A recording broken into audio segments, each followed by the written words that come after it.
Pada video ini kita akan membahas topik yaitu memperkenalkan penawaran atau produk baru kepada pasar.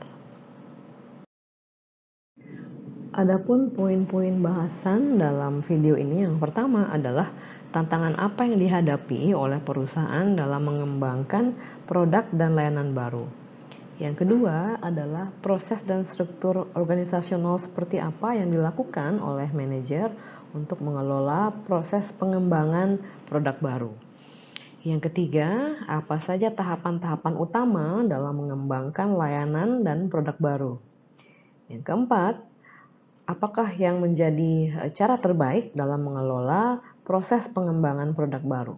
Dan yang kelima adalah faktor-faktor apa yang mempengaruhi tingkat difusi dan juga tingkat adopsi konsumen terhadap produk dan layanan yang baru saja di launching. Pengembangan produk baru dapat membentuk masa depan dari suatu perusahaan. Produk-produk yang disempurnakan, seperti contohnya ditambahkan fiturnya atau disempurnakan rasanya, ini dapat meningkatkan atau menjaga penjualan perusahaan tetap stabil. Kemudian produk-produk yang baru pada dunia ini dapat mengubah industri dan mengubah perusahaan dan juga mengubah kehidupan. Contohnya seperti saat diperkenalkan iPod sebagai suatu device untuk mendengarkan musik, kemudian mobil listrik dan sebagainya, ini bisa mengubah industri dan mengubah kehidupan. Kemudian rasio kesuksesan produk yang rendah dari produk-produk baru ini merupakan sebab atau akibat dari banyaknya tantangan-tantangan yang harus dihadapi dalam proses pengembangan produk baru. Poin yang pertama adalah opsi produk baru. Terdapat sejumlah variasi dari tipe produk baru dan berbagai cara untuk menciptakannya. Bahasan yang pertama adalah membuat atau membeli produk baru tersebut. Suatu perusahaan dapat menambah produk baru melalui akuisisi atau mengembangkan sendiri produk baru.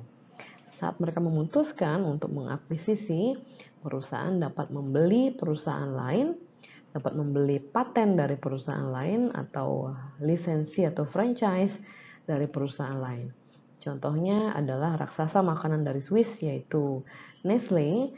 Mereka memperluas eksistensi mereka di Amerika Utara dengan mengakuisisi berbagai macam brand yang berbeda-beda seperti Carnation, Hills Brothers, Stouffer's dan sebagainya. Dengan mengakuisisi perusahaan-perusahaan dan brand-brand ini, mereka dapat menawarkan berbagai produk baru dalam portfolio mereka ke pasar Amerika Utara. Namun perusahaan hanya dapat melakukan sejumlah akuisisi yang terbatas.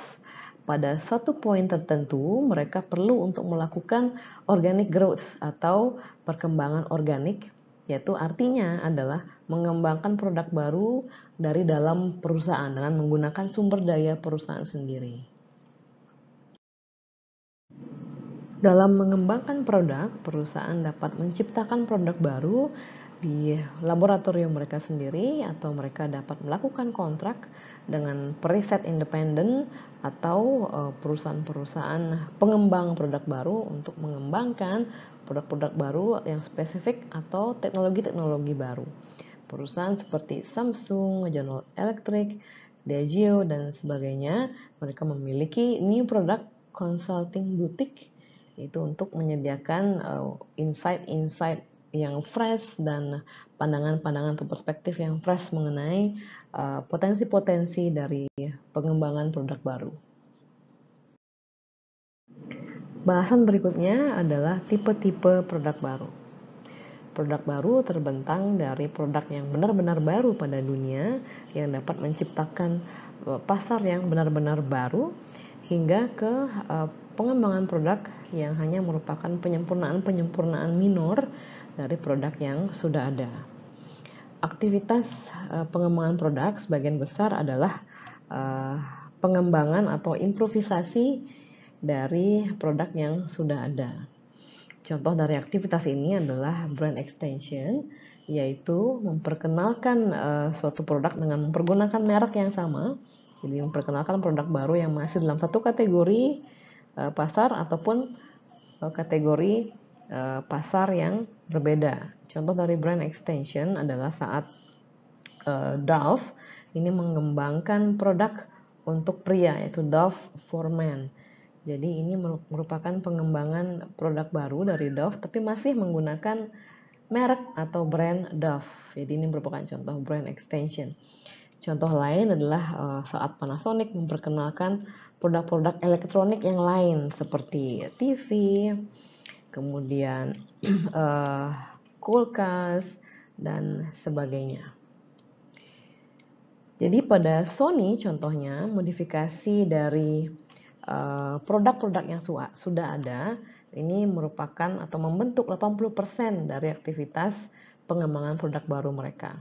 Jadi saat ini benar-benar cukup sulit untuk mengidentifikasi produk-produk blockbuster yang bisa mentransformasi suatu pasar. Artinya produk blockbuster ini adalah produk yang benar-benar baru yang dapat mentransformasikan pasar atau bahkan industri. Hanya kurang dari 10% dari keseluruhan produk baru adalah produk yang memang benar-benar inovatif dan baru pada dunia. Di produk-produk ini mereka membutuhkan biaya yang sangat besar dalam pengembangannya dan juga mereka memunculkan tingkat risiko yang cukup tinggi. Walaupun inovasi yang radikal ini dapat merugikan perusahaan dalam jangka pendek, namun apabila inovasi produk yang radikal ini sukses, mereka dapat menciptakan keunggulan kompetitif yang sustainable dibandingkan dengan produk-produk yang biasa-biasa saja, dan juga dapat menghasilkan hasil secara finansial yang cukup signifikan. Terdapat sejumlah teknik yang dapat diandalkan dalam mengestimasi permintaan untuk inovasi-inovasi yang radikal. Contohnya adalah teknik focus group dapat memberikan perspektif pada keinginan dan kebutuhan konsumen. Namun pemasar juga mungkin membutuhkan pendekatan penyelidikan yang berbasis observasi dan juga feedback dari pengguna-pengguna awal mengenai bagaimana pengalaman mereka mempergunakan produk dan juga cara-cara lain seperti dengan online chat untuk mendapatkan feedback atau dengan mengamati blog-blog yang berfokus pada produk. Terdapat sejumlah tantangan dalam hal launching produk baru, yaitu yang pertama adalah tingginya ketidakpastian dalam hal teknologi, tingginya ketidakpastian dalam hal penerimaan pasar, kompetisi yang sangat ketat di industri, kemudian tingginya biaya investasi pengembangan produk, kemudian siklus hidup produk yang pendek. Artinya saat ini siklus hidup produk sudah menjadi semakin pendek, artinya dari perkenalan produk ke pasar hingga ke tahap decline atau tahap penurunan permintaan produk tersebut, durasi waktunya itu sangat pendek. Sehingga dari awal perkenalan sampai dengan produk tidak populer lagi, ini jangka waktunya cukup pendek sehingga ekspektasi dari return secara finansial ini juga cukup rendah jika dibandingkan dengan beberapa dekade yang lalu. Ini diakibatkan oleh semakin tingginya adopsi teknologi oleh konsumen. Kemudian tantangan berikutnya adalah sumber-sumber pendanaan untuk proyek-proyek yang tergolong beresiko ini sangat sulit untuk dicari. Kita masuk ke poin berikutnya, yaitu tantangan dalam pengembangan produk baru. Yang pertama adalah innovation imperative atau pentingnya inovasi. Dalam ekonomi yang dikarakteristikkan oleh perubahan yang cukup cepat, inovasi berkelanjutan merupakan hal yang penting. Di perusahaan-perusahaan yang sangat inovatif, mereka mampu untuk mengidentifikasi dan secara cepat menangkap peluang pasar. Perusahaan-perusahaan yang gagal untuk mengembangkan produk baru akan membuat produk-produk mereka saat ini rentan terhadap perubahan dari kebutuhan konsumen dan juga taste konsumen yang berubah seiring dengan perkembangan zaman, dan juga sangat rentan terhadap teknologi baru, kemudian siklus hidup produk yang semakin pendek, kemudian juga rentan terhadap kompetisi yang semakin meningkat, baik kompetisi secara domestik ataupun kompetisi dengan perusahaan-perusahaan asing yang masuk ke pasar nasional ataupun kompetisi dengan perusahaan asing di pasar global. Contohnya adalah Kodak yang merupakan leader atau pemimpin pasar dalam pasar film tradisional yang saat ini sudah mulai memudar jumlah peminat dan pasarnya. Kodak bekerja sangat keras untuk mengembangkan bisnis model yang baru dan juga proses pengembangan produk baru dalam industri digital fotografi. Jadi tujuan baru dari Kodak adalah untuk melakukan hal yang sama dengan apa yang dilakukan oleh Apple dalam industri musik. Jadi Kodak ini membantu konsumen untuk mengorganize dan mengelola personal libraries mereka untuk menyimpan foto-foto dari konsumen. Poin berikutnya adalah kesuksesan produk baru. Sebagian besar perusahaan-perusahaan yang sudah established, mereka fokus pada inovasi-inovasi tambahan.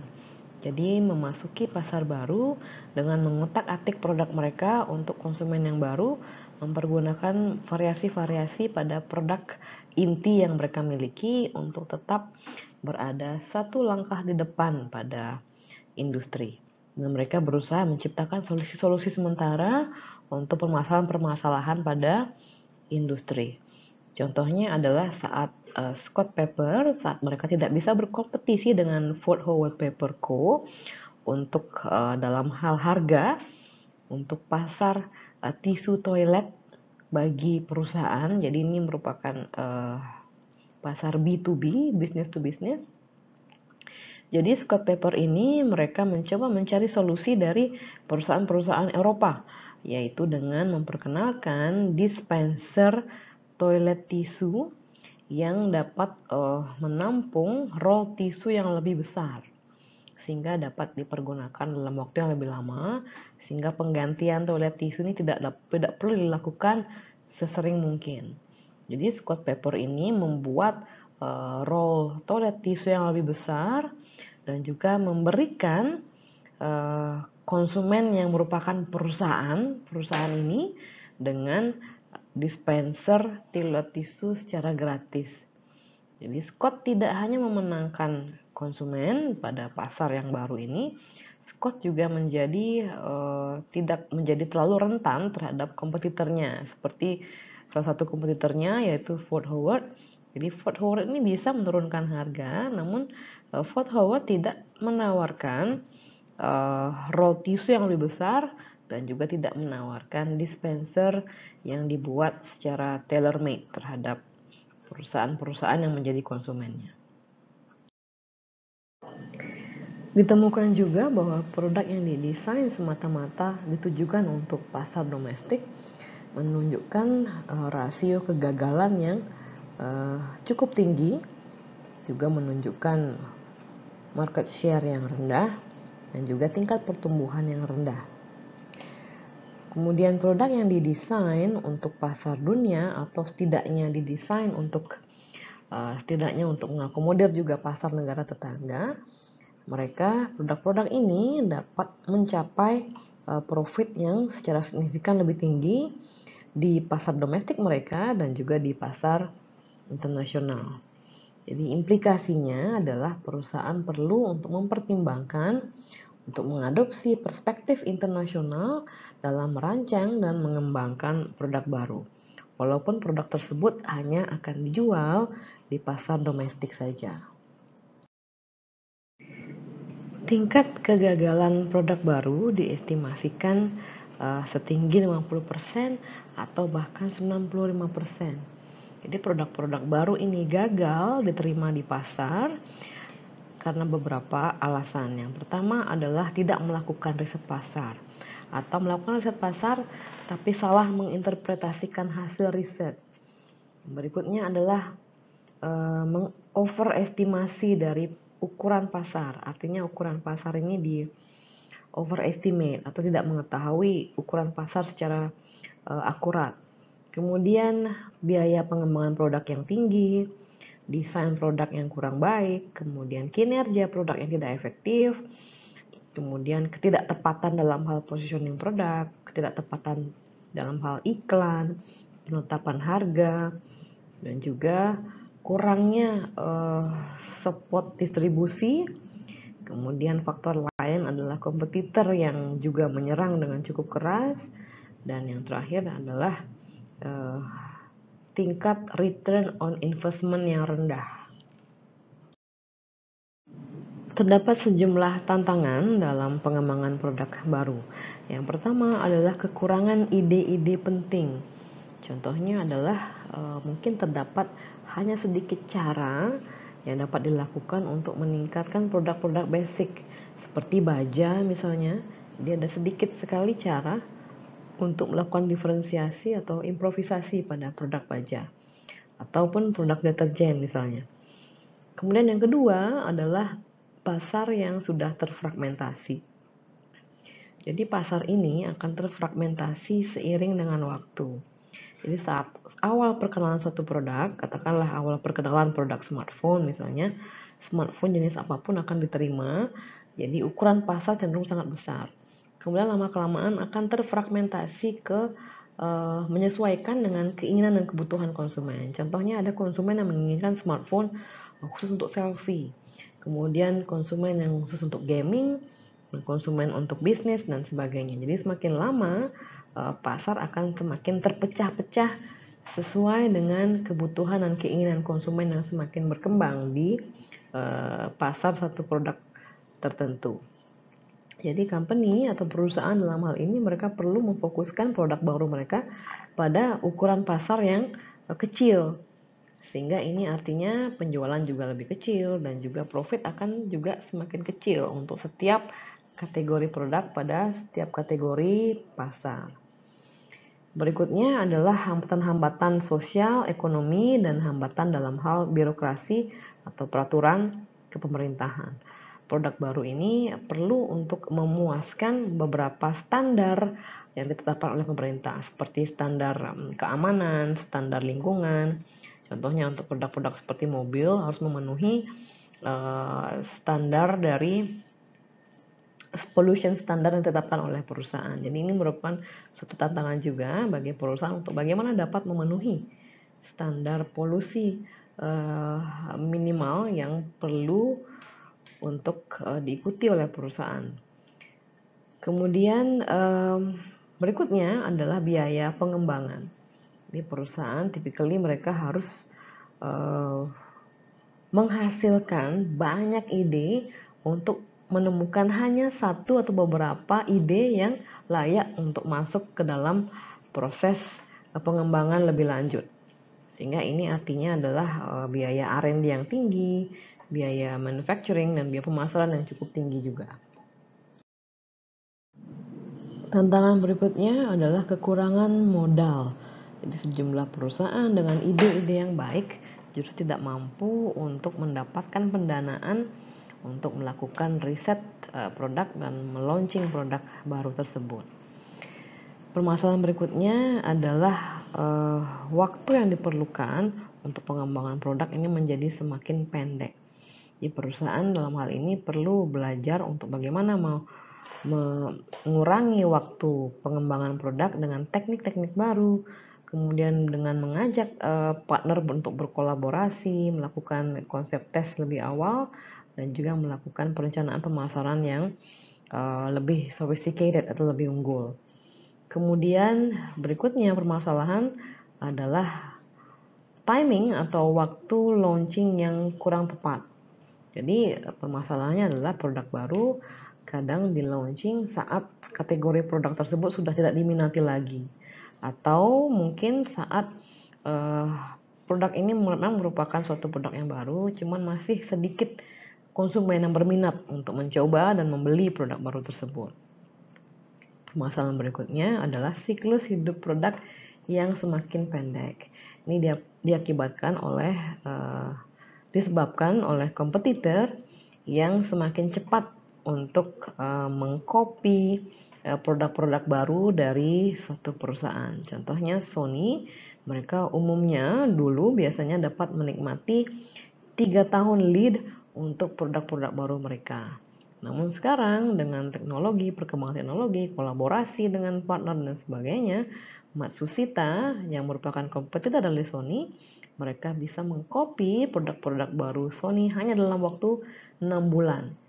Ini membuat Sony dalam waktu 6 bulan masih belum dapat memperoleh pengembalian atas investasi yang cukup besar dalam pengembangan produk mereka. Kemudian permasalahan berikutnya adalah dukungan organisasional. Jadi produk baru mungkin tidak sesuai dengan budaya perusahaan, atau mungkin mereka produk baru ini hanya menerima support finansial yang lebih rendah daripada apa yang dibutuhkan untuk sukses. Kegagalan awal dalam pengembangan produk tidak selalu menjadi akhir perjalanan dari suatu ide.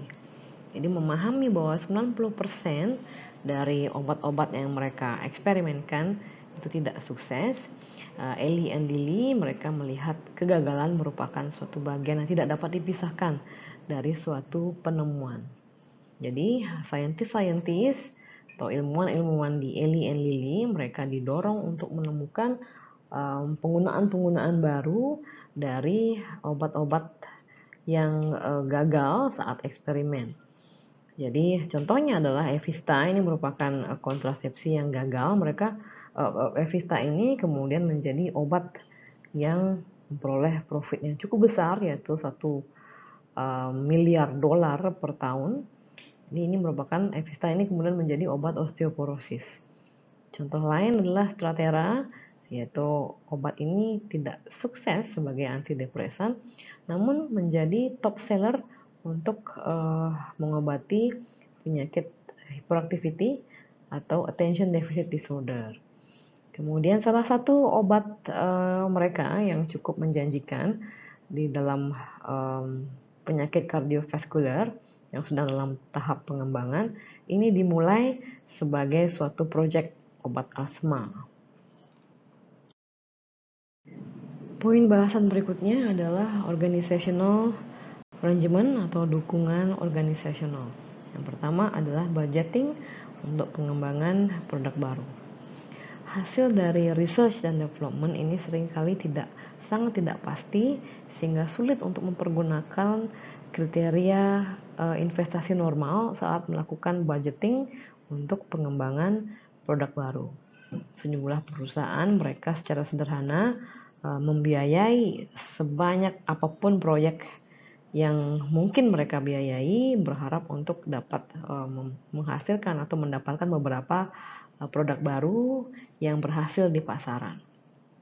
Perusahaan lain mereka menerapkan cara konvensional, yaitu dengan mengambil sekian persen dari penjualan, dan dana tersebut kemudian digunakan untuk memfinance atau membiayai proyek-proyek pengembangan produk baru. Cara lain adalah dengan mengeluarkan dana sama seperti sejumlah yang dikeluarkan oleh kompetitor. Kemudian di yang lain juga, perusahaan lain mereka menentukan berapa jumlah produk baru yang mereka perlukan, dan kemudian mereka menghitung secara mundur ke belakang untuk mengestimasikan berapa investasi yang dibutuhkan. Poin berikutnya adalah mengelola pengembangan produk baru. Perusahaan menghandle aspek organisasional dari pengembangan produk baru ini dalam beberapa cara. Beberapa perusahaan mereka memiliki sejumlah sekumpulan high level manager yang bertanggung jawab untuk mereview dan mengapprove proposal-proposal produk baru. Perusahaan besar seringnya mendirikan suatu departemen produk baru yang dipimpin oleh manajer dengan kewenangan yang substansial dan memiliki akses ke top manajemen yang memiliki tanggung jawab diantaranya adalah untuk mendorong, menghasilkan, dan memilih filter ide-ide baru, kemudian bekerja dengan departemen R&D, dan kemudian mengadakan field testing atau tes lapangan dan komersialisasi. Salah satu cara dalam mengorganisasikan pengembangan produk baru adalah dengan membentuk cross-functional teams. Jadi artinya adalah tim dari berbagai departemen di dalam satu perusahaan, di marketing, kemudian departemen operational, salah satu orang dari departemen R&D, mereka bekerja bersama-sama yang diberikan tanggung jawab untuk mengembangkan produk baru yang spesifik. Jadi para intrapreneurs ini mereka dibebas tugaskan dari tugas mereka sehari-hari. Kemudian mereka diberikan budget, mereka diberikan time frame, dan juga diberikan skunk work setting. Jadi skunk work ini adalah tempat kerja informal di mana para intrapreneur tim ini mereka dapat bekerja bersama melakukan brainstorming untuk mengembangkan produk baru. Poin bahasan berikutnya adalah mengelola proses pengembangan produk baru. Yang pertama adalah tahapan yang pertama adalah menghasilkan ide. Jadi proses pengembangan produk baru dimulai dengan pencarian ide.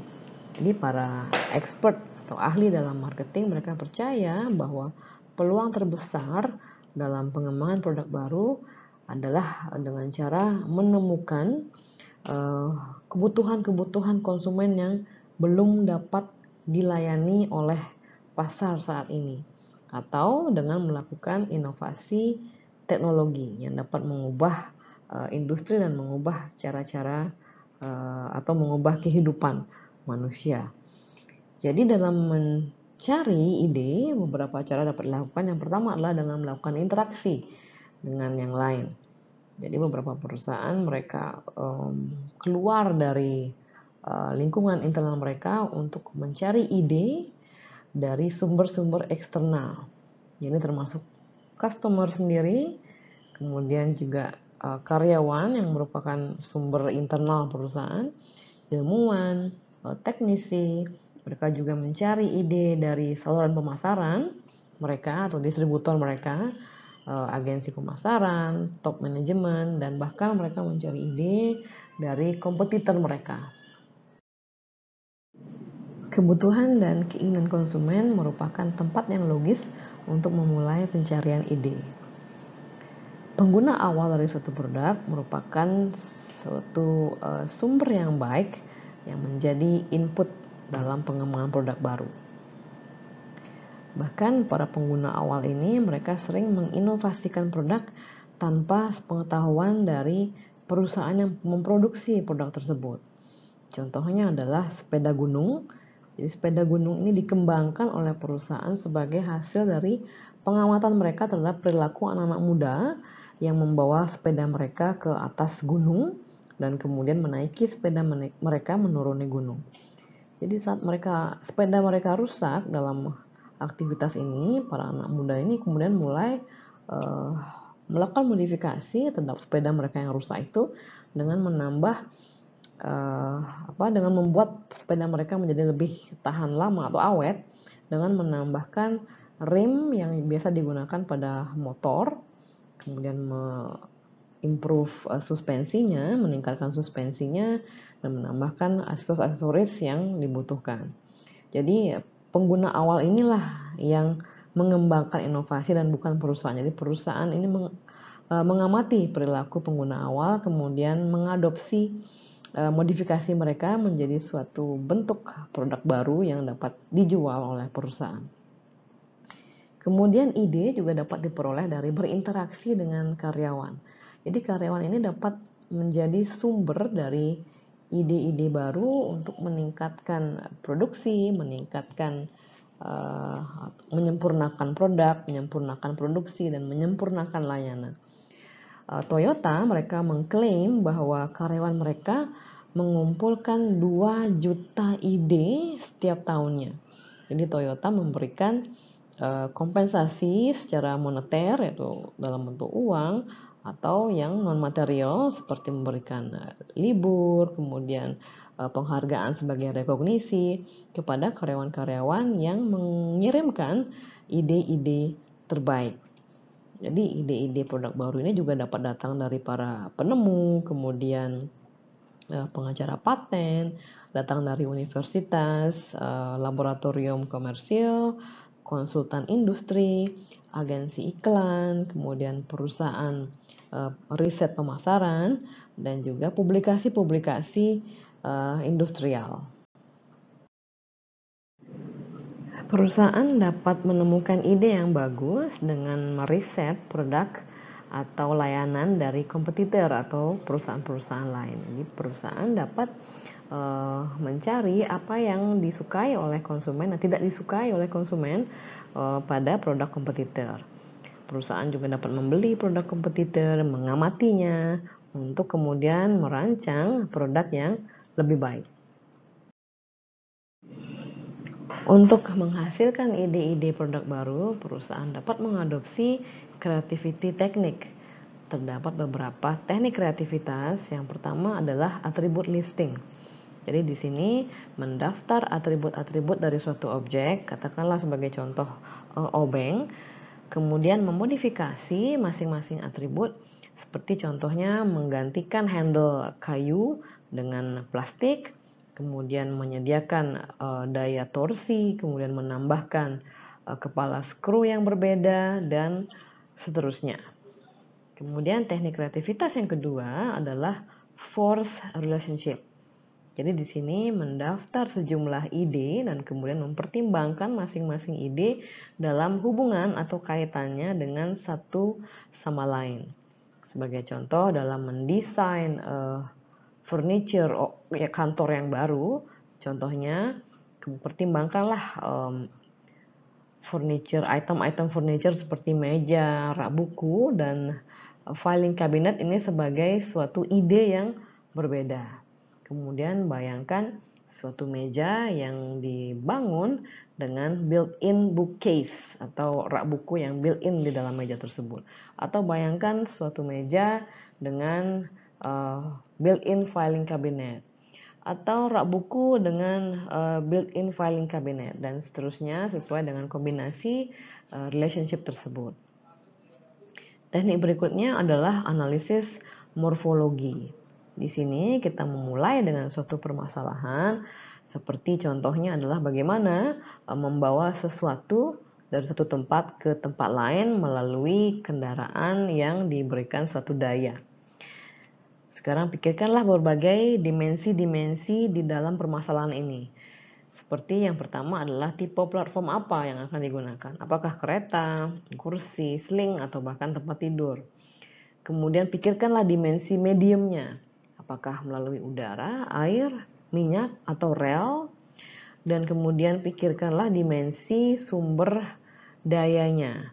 Apakah compressed udara, compressed air, atau motor elektrik, atau magnetic field. Jadi dengan melisting seluruh kombinasi yang mungkin, jadi kita dapat menghasilkan banyak solusi-solusi baru. Teknik kreativitas berikutnya adalah reverse assumption analysis. Di sini kita mendaftar seluruh asumsi-asumsi normal mengenai suatu entitas dan kemudian kita membaliknya. Jadi alih-alih berasumsi bahwa suatu restoran memiliki menu, kemudian mencas harga untuk makanan dan minuman, dan menyajikan makanan, kita membalik asumsi-asumsi ini menjadi suatu asumsi yang baru. Jadi dalam asumsi baru, suatu restoran yang baru dapat memutuskan untuk hanya menyajikan apa yang dibeli oleh chef pada pagi hari. Dan kemudian restoran yang baru ini dapat menyediakan sejumlah makanan dan mencas hanya untuk seberapa lama seseorang duduk pada suatu kursi di restoran tersebut. Kemudian restoran dapat mendesain atmosfer yang eksotik untuk kemudian menyewakan space tersebut kepada orang-orang yang diperbolehkan untuk membawa makanan dan minumannya sendiri. Kemudian teknik berikutnya adalah new context. Sebagai contoh, alih-alih mengirim tamu hotel ke front desk untuk melakukan check-in, jadi hotel yang baru dapat menyapa tamu-tamu hotel ini dalam suatu titik yang cukup nyaman dan kemudian menggunakan mengarahkan mereka untuk menggunakan wireless device untuk membantu mereka melakukan check-in.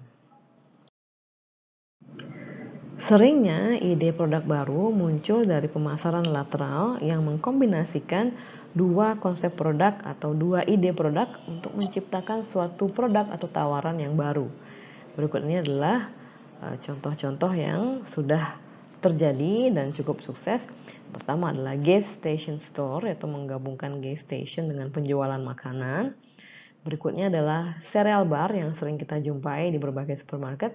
Jadi ini merupakan kombinasi dari produk sereal dan juga produk snack.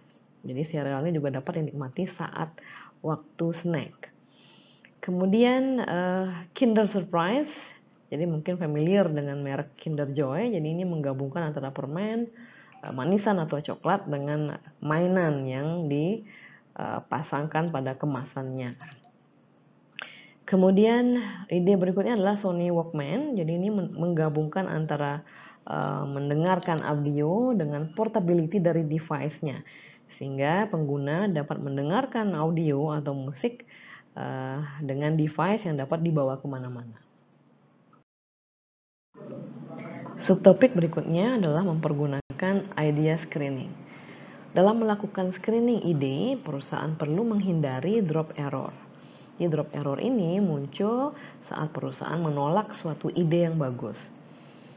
Jadi ini terjadi diakibatkan oleh saking mudahnya kita untuk menemukan kesalahan pada ide-ide orang lain. Jadi beberapa perusahaan mereka kadang merasa ngeri apabila mereka melihat ke belakang dan seberapa dekat mereka dengan kemungkinan mereka untuk mendrop suatu ide yang memang betul-betul bagus, dan apalagi ide tersebut saat ini pada akhirnya telah menjadi produk baru dengan kesuksesan luar biasa. Manajemen dapat memberikan rating pada ide-ide yang masuk mempergunakan weighted index method. Ini tujuannya adalah untuk merating ide-ide tersebut. Jadi ide-ide dengan skor yang tinggi kemudian dapat dipertimbangkan untuk masuk ke tahap berikutnya. Jadi masuk ke tahap pertimbangan, dapat dipilih ide mana yang kemudian lolos untuk dikembangkan menjadi produk baru. Weighted index method dapat kita lihat di slide berikutnya. Berikut ini adalah contoh weighted index method. Jadi yang pertama, perusahaan perlu membuat daftar kriteria kesuksesan suatu produk. Yang pertama adalah apakah produk tersebut tergolong unik atau superior.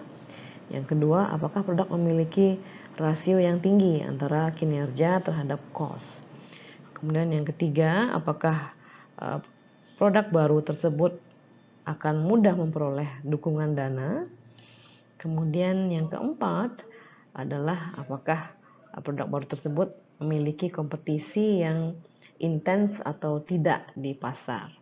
Jadi setelah menentukan kriteria ini, perusahaan kemudian memberikan bobot tingkat kepentingan dari masing-masing kriteria. Jadi di sini dianggap produk yang superior atau unik ini memiliki tingkat kepentingan yang paling tinggi sehingga diberikan bobot tertinggi yaitu 0,4 sampai dengan 0,1 menjadi kriteria dengan tingkat kepentingan yang paling rendah yaitu kompetisi. Jadi perusahaan di sini menilai bahwa kompetisi bukanlah merupakan suatu kriteria yang penting, namun yang paling penting adalah produk yang unik atau superior. Kemudian perusahaan memberikan skor pada masing-masing kriteria. Ya dapat dilihat bahwa kriteria 0 sampai 0,3 artinya adalah poor atau rendah, 3 sampai dengan 6 artinya cukup, dan 0,6 sampai dengan 0,8 artinya baik. Jadi perusahaan dapat memberikan skor sesuai dengan penilaian mereka terhadap masing-masing kriteria. Kemudian ditentukan produk rating, yaitu bobot dikalikan dengan skor. Kemudian dijumlahkan menjadi 0,69. Jadi perusahaan dapat menentukan rasio minimal tingkat penerimaan produk, yaitu misalkan 0,61. Jadi dengan nilai 0,69 artinya ide produk ini sudah dapat diteruskan ke tahap berikutnya. Jadi dengan cara ini perusahaan dapat menyeleksi ide-ide dengan lebih efektif dan efisien.